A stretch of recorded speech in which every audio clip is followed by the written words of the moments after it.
de estabilización lateral. Contraventeo.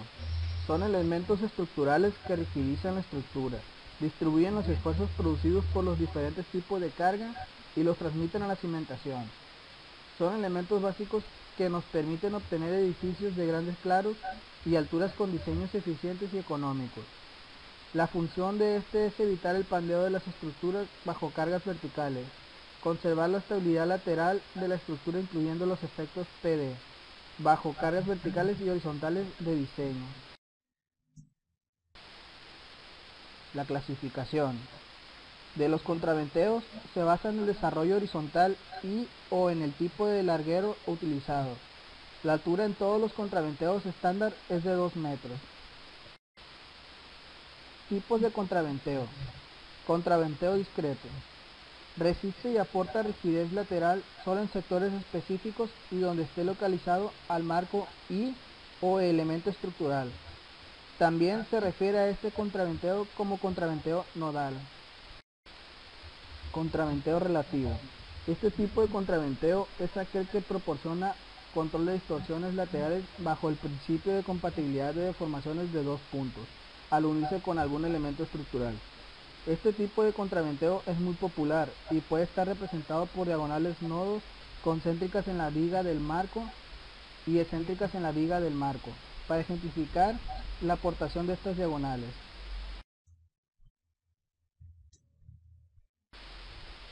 Contraventeo continuo. El contraventeo continuo es aquel que se le proporciona a elementos estructurales y o marcos de manera constante en algunos de sus planos. Un ejemplo es la figura de la siguiente diapositiva, donde la viga tipo I está anclada a una losa y esta integración de trave y losa beneficia directamente a la trave. Es común darle también el nombre de arrastramiento cuando restringe de alguna manera deformación del elemento contraventeado. Contraventeo dependiente. Para el contraventeo dependiente es básicamente la aportación de contraventeo siempre y cuando la configuración deformada del elemento o estructura que es contraventeado haga depender y prescindir del elemento que contraventea. Muros masivos rígidos. Son estructuras rígidas, generalmente de concreto, las cuales no permiten deformaciones importantes sin romperse. Se apoyan sobre suelos competentes para transmitir fuerzas de su cimentación al cuerpo del muro y de esta forma generar fuerzas de contención.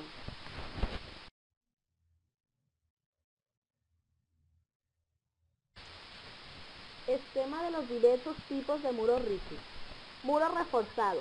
Ventajas. Los muros de concreto armado pueden emplearse en alturas grandes, pero su diseño estructural es estabilidad.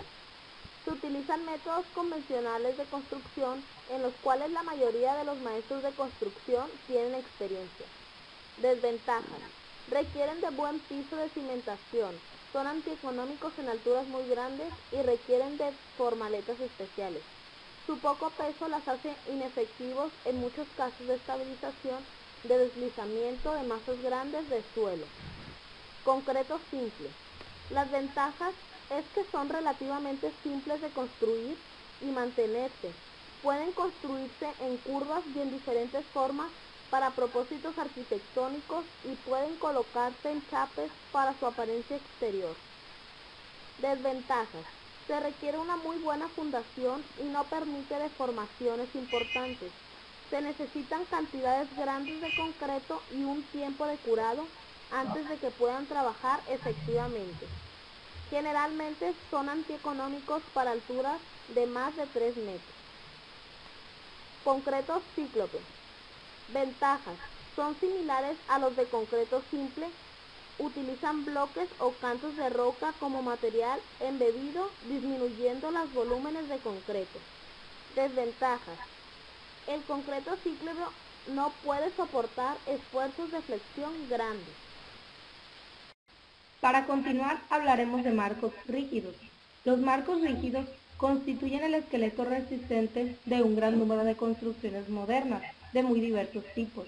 Su nombre proviene de que los elementos principales que lo componen, como vigas y columnas, están ligados entre sí por medio de conexiones rígidas, capaces de transmitir los momentos fuerzas normales y cortantes, sin que haya desplazamientos lineales o angulares relativos entre los extremos de las barras que concurren en cada nudo, lo que hace que la estructura resultante pueda resistir por sí sola, sin la ayuda de elementos adicionales de otros tipos, como las cargas verticales y horizontales.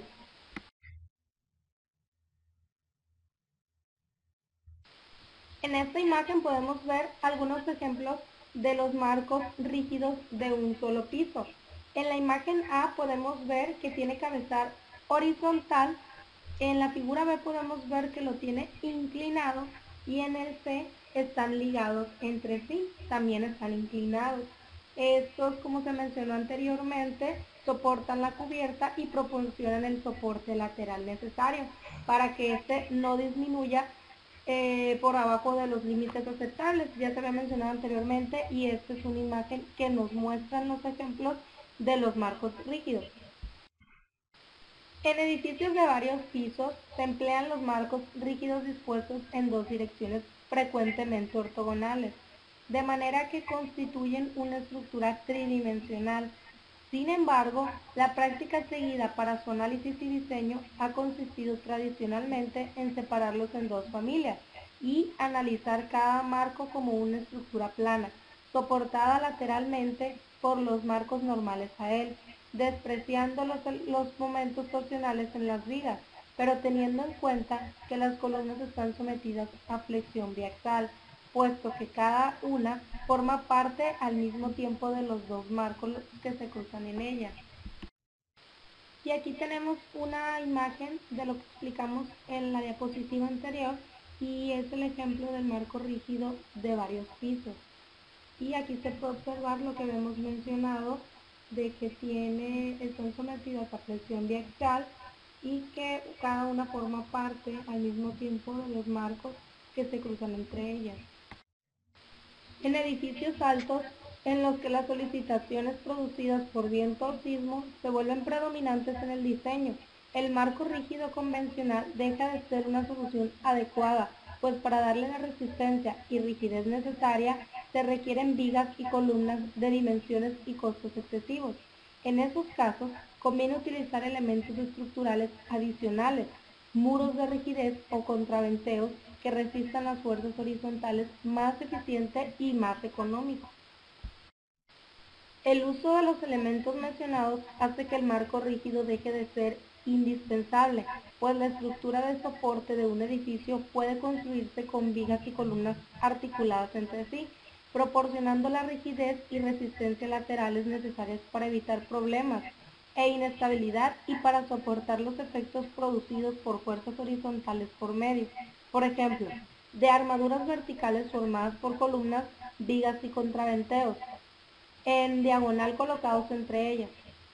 En estructuras reales no es posible utilizar articulaciones en los nudos, pero sí se puede conectar las vigas con las columnas que pasan a través de los nudos, por medio de apoyos flexibles. Sin embargo, suele ser conveniente utilizar marcos rígidos aún cuando se empleen elementos resistentes adicionales, de manera que las cargas verticales permanentes sean soportadas fundamentalmente por ellos, de una manera eficiente y económica, y que ayuden a los muros de rigidez o cirugías contraventeadas a resistir las solicitaciones horizontales eventuales. Y aquí tenemos la imagen de lo que acabamos de explicar anteriormente de los marcos contraventeados. También en un mismo edificio se puede emplear una combinación de marcos rígidos, contraventeos, muros de rigidez y vigas articuladas en las columnas, cambiando incluso la forma de trabajo en las dos direcciones principales, ya que, de acuerdo con sus características arquitectónicas y funcionales, una combinación de dos o más de los sistemas estructurales mencionados puede proporcionar la solución más eficiente y económica.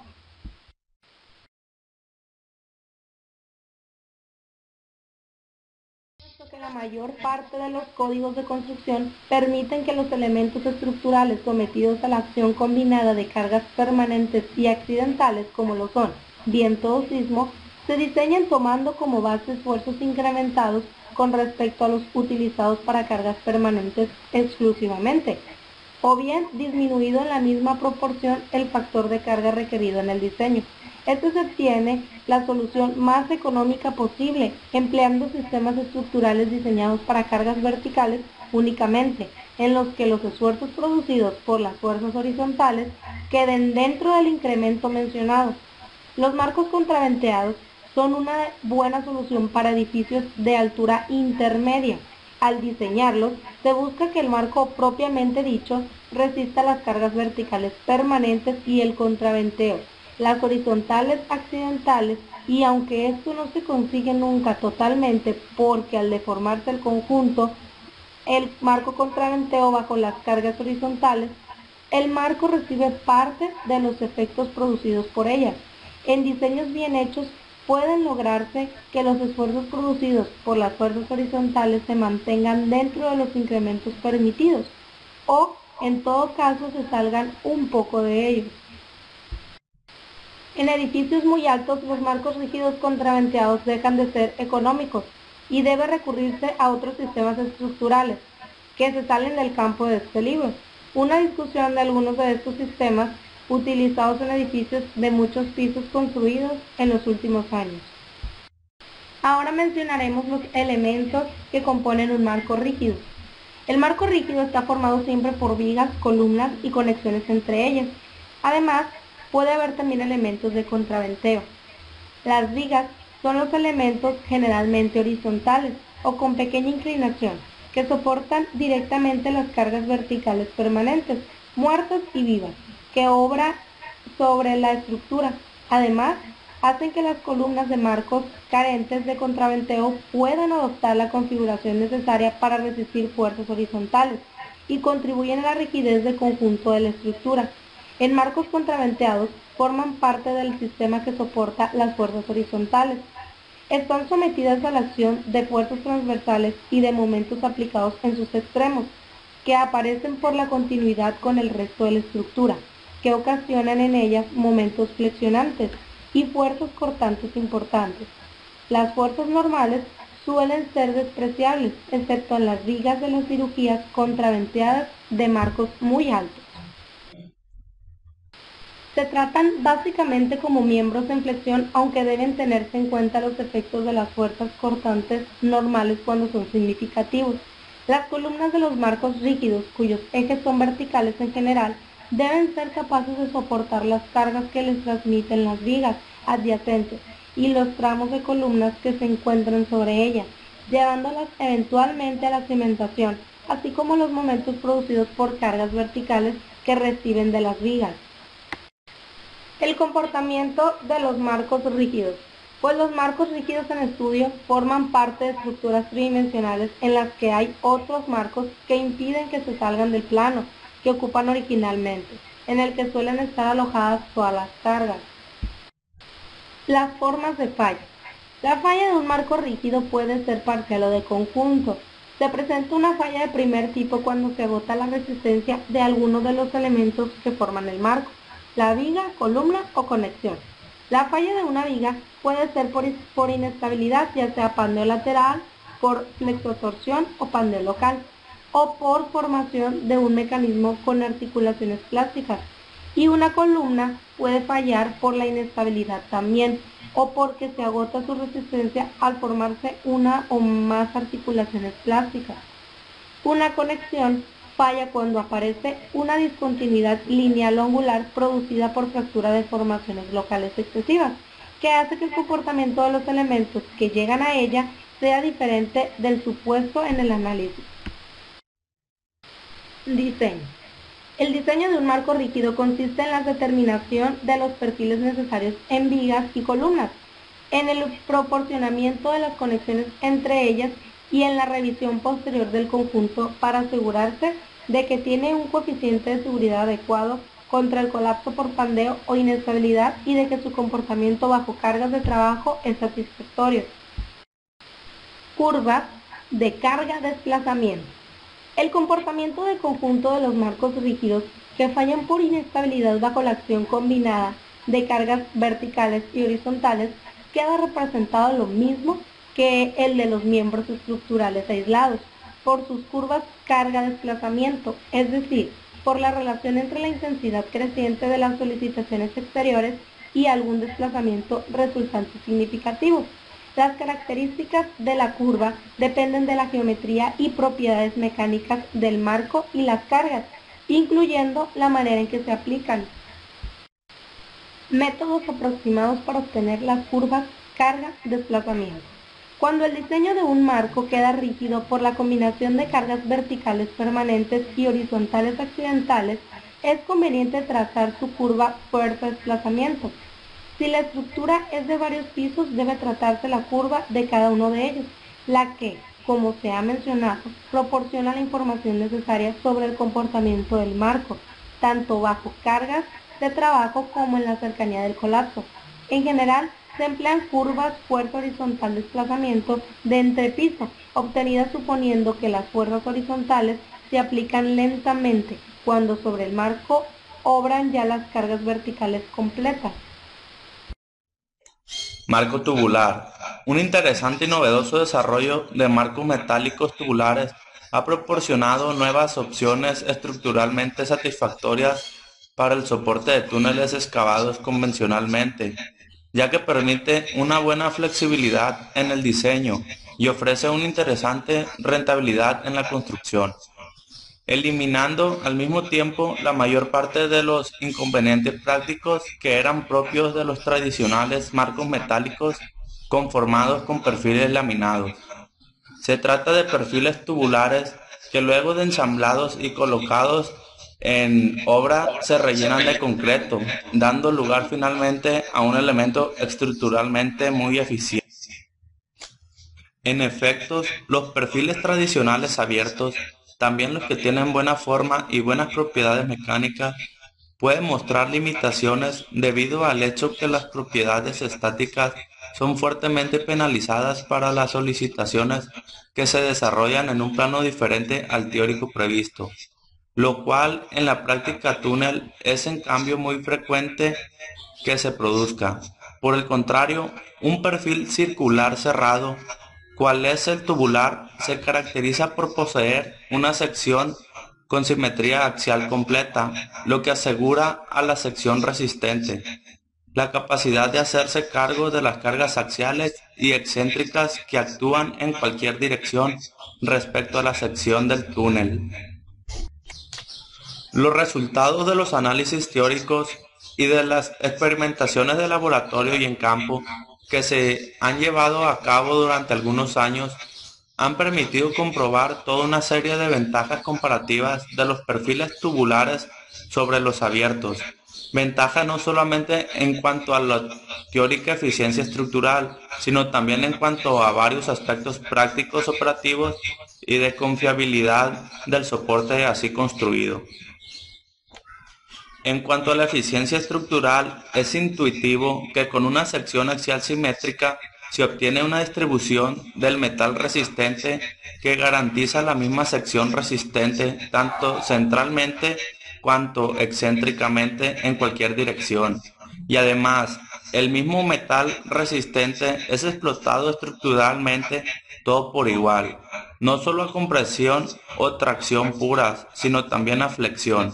También existen varios otros detalles operativos interesantes que resultan ventajosos con el uso de los perfiles tubulares y que están ligados a las tecnologías y metodologías constructivas de las obras.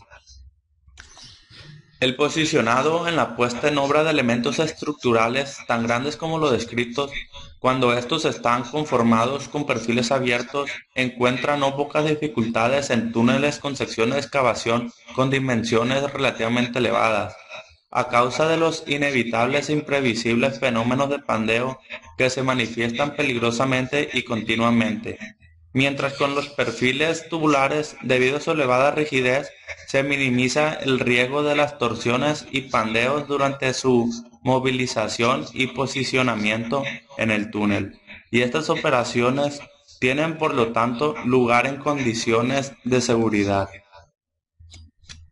Además, a pesar de la elevada rigidez, el perfil tubular, a igualdad de rendimiento mecánico, resulta ser más ligero en comparación con los perfiles abiertos generalmente utilizados.